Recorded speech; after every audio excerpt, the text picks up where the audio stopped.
Hello everyone, I hope you are doing well.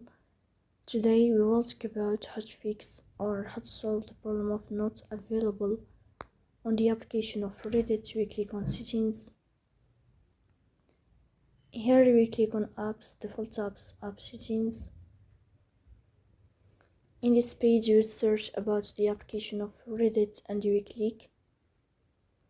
Here in this page of app info, you will click on first stop and you will click OK. You will enter to storage. Here you will click on clear cache.